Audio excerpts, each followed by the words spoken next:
حضرت شیما تھی نا نبی پاک کی رضائی ہمشیرہ حضرت حلیمہ کی، تو ان کے سارا قبیلہ گرفتار ہو کے آیا تھا. وہ جب آئی ہیں نا نبی پاک کے پاس تو حضرت ابو ہریرہ سے کہنے لگی حضور کو جا کے بس کان میں کہہ دو کہ حلیمہ کی بیٹی آئی.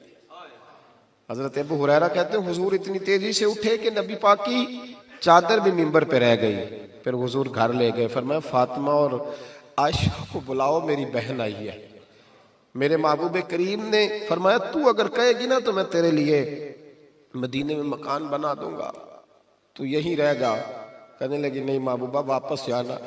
تو حضور سے کہنے لگی میرا سارا قبیلہ گرفتار ہے، اسے چھوڑ دیں. حضرت ابو ہریرہ کہتے ہیں ہر کام حضور نے مشورے سے کیا، پر جب بہن نے کہا نہ چھوڑ دے، اور میں کوئی مشورہ نہیں، جیسے تو کہے گی ویسے ہی ہو جائے گا، جیسے تو کہے گی ویسے ہی ہو جائے گا، جس طرح تو چاہے گی. کون اشک شوئی کرے گا، کون بات سنے گا، کون دکھ کسی کے.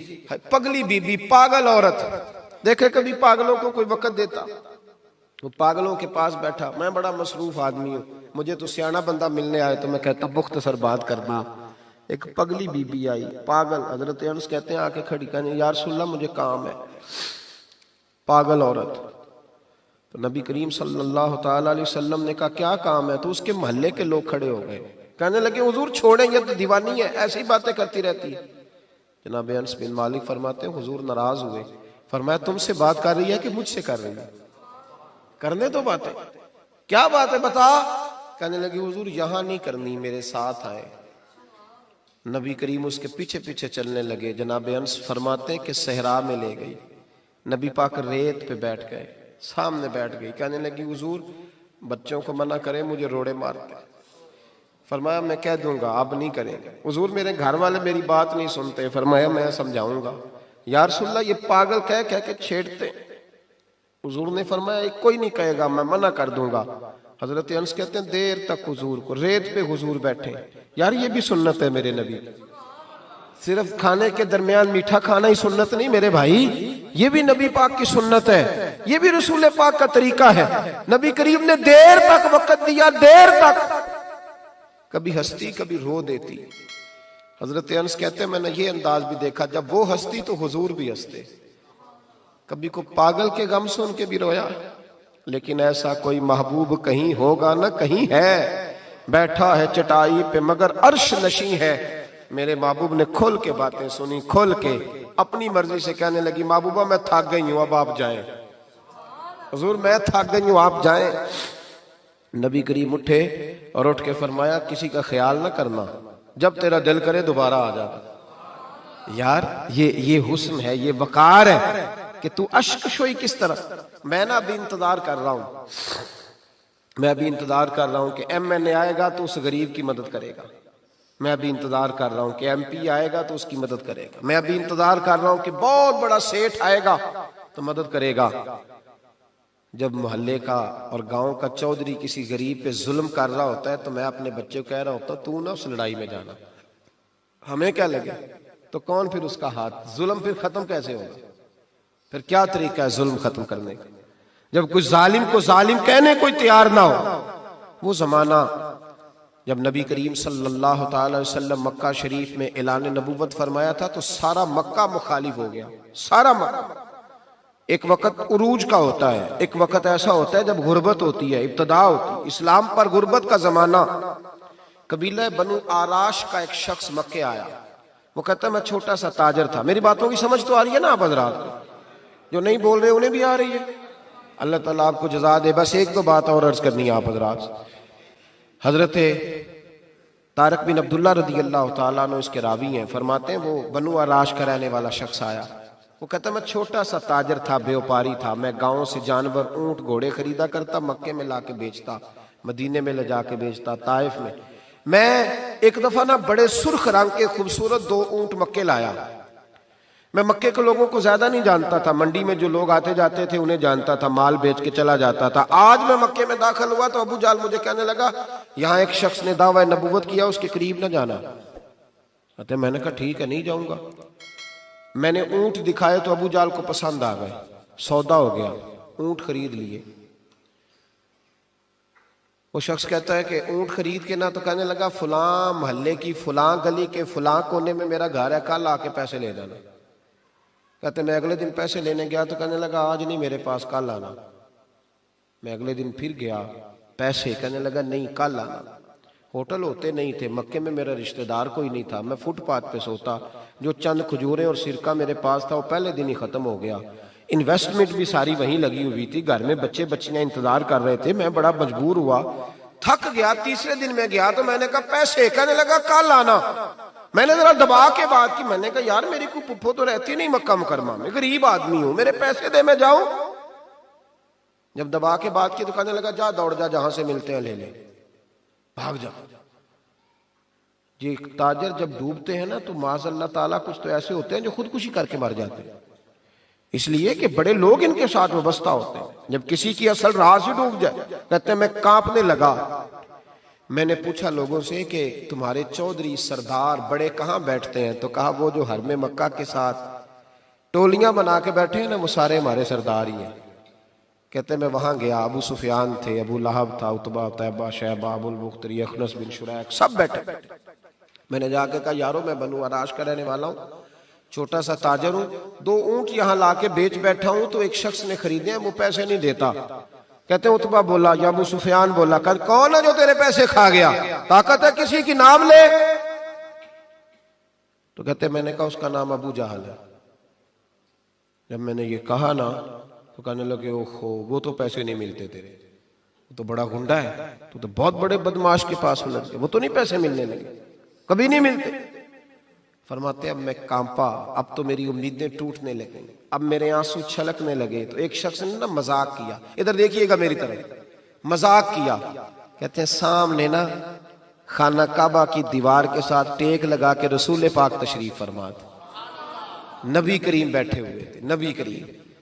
تو ایک بندے نے معاذ اللہ ثم معاذ اللہ نقل کفر نہ باشد، اس نے نا مذاق کیا، کہنے لگا وہ جو بندہ بیٹھا ہے وہ تیرا مسئلہ حل کر سکتا ہے۔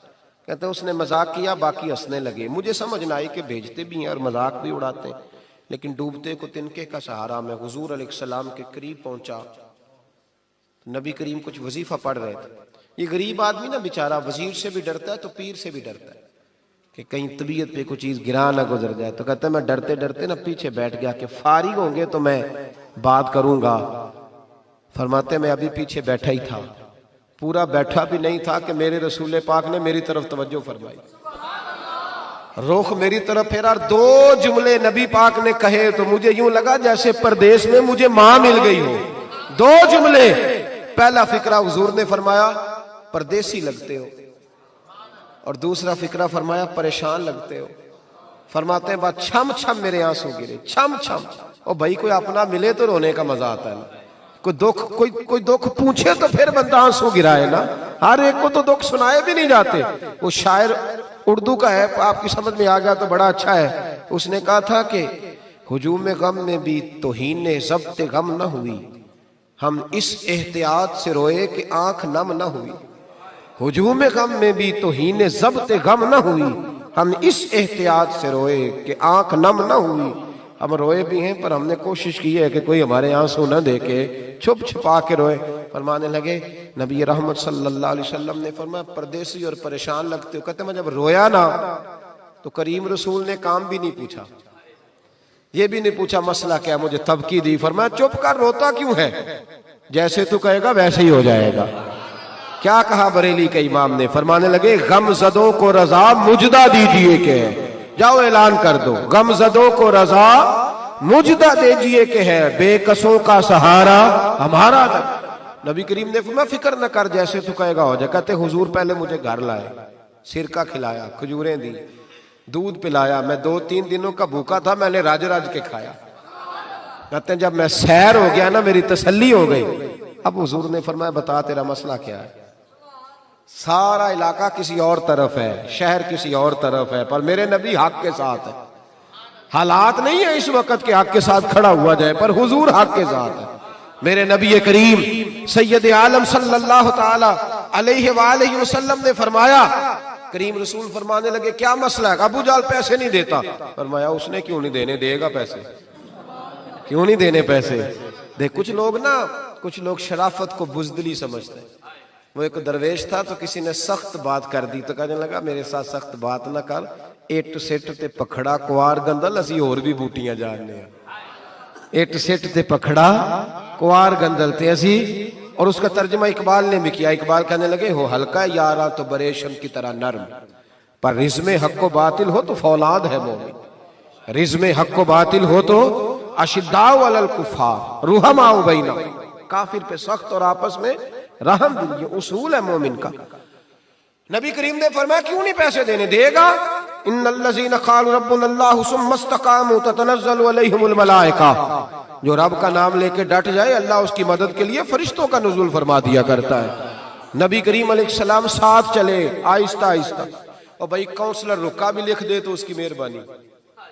ویسے تو کونسلر کے دروازے پہ سویرے کو چلا جائے نا غریب آدمی, امیر آدمی پہ تو خیر پرچہ بھی ہو تو ایس ایچ او صاحب پوچھتے ہیں چوہدری صاحب درخواست آئی ہوتا کی کرنا ہے, تو غریب آدمی کو لے جاتے ہیں. تو وہ پھر جاتا ہے بیچارہ کونسلر صاحب کے پاس, چوہدری صاحب کے پاس. تو پھر اندر سے پیغام آتا ہے کہ چوہدری صاحب ٹوتھ پیسٹ کر رہے ہیں. پھر پیغام آتا ہے کہ بریڈ گرم ہو رہا ہے. پھر پتہ چلتا ہے کہ اب اخبار پڑھ رہے ہیں. وہ غریب باہر بیٹھا ہے. پھر باہر آ کے پوچھتے ہیں گاڑی کرا کے لائے ہو, وہاں کیسے جانا ہے؟ وارث شاہ مان کری نہ وارثاں دا, رب بے وارثا کر کے مار دائی. بے پروائی ویک سجن دی جتھے کسے دی پیش نہ جاوے, انہیں تاجاں والے در در رولے, تاجاں والے در در رولے تے منگتے آ تخت بٹھاوے. او سجنا کسے نو کارا مل دائی, کوئی کعبے او خالی آوے, ڈھار اس کی بے نیازی سے. اور بڑے بڑے حاجی نمازی, ناراض نہ ہونا میری بات, بڑے بڑے حاجی نمازی حق کی بات کرنی ہوتی ہے تو پیچھے ہٹ جاتے ہیں. ایک بابا بلے شاہ صاحب کی بات نہ کر دوں درمیان میں. بابا صاحب نے بڑا شکوہ کیا, کہنے لگے حج بھی کیتی جاندے ہو تے لہو بھی پیتی جاندے ہو, حج بھی کیتی جاندے ہو تے لہو بھی پیتی جاندے ہو, کھو کے مال یتیماں دا تے بھیج مسیتی جاندے ہو, پھٹ دلاں دے سیندے نہیں تے ٹوپیاں سیتی جاندے ہو, نفس تے چھری پھیر دے نہیں تے دمبے کیتی جاندے ہو, فرض پلائی بیٹھے ہو تے نفلہ نیتی جاندے ہو. او دسو تے صحیح بلے شاہ نو ایک ہی کیتی جاندے ہو, او کچھ دسو تے صحیح بلے شاہ نو ایک ہی کیتی. نبی کریم صلی اللہ علیہ وسلم نے فرما دینا کیوں نہیں, ہم حق کے ساتھ. حضور ساتھ چلے تو وہ شخص کہتے ہیں جب گلی میں حضور جا رہے تھے نا تو میرے دل میں خیال آ رہا تھا کہ وہ تو بڑا بدماش ہے اور حضور تو بولتے بھی دھیما دھیما ہے, وہ تو بڑا گنڈا ہے. اور میں 100 باتیں کرتا تو حضور ایک جواب دیتے, نیچی نظروں کی شرم و حیا پر درود, اونچی بینی کی رفعت پہ لاکھوں سلام.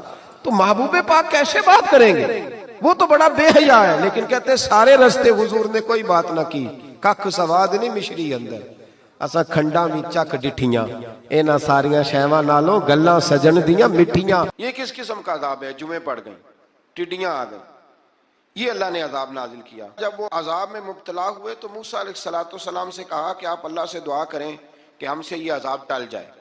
اگر ایسا ہوا تو ہم ایمان لے آئیں گے, بنی اسرائیل کو بھی آزاد کر دیں گے. لیکن موسیٰ علیہ السلام کی دعا کے نتیجے میں جب عذاب ٹل جانے کے بعد فرعونی پھر اپنے وعدے سے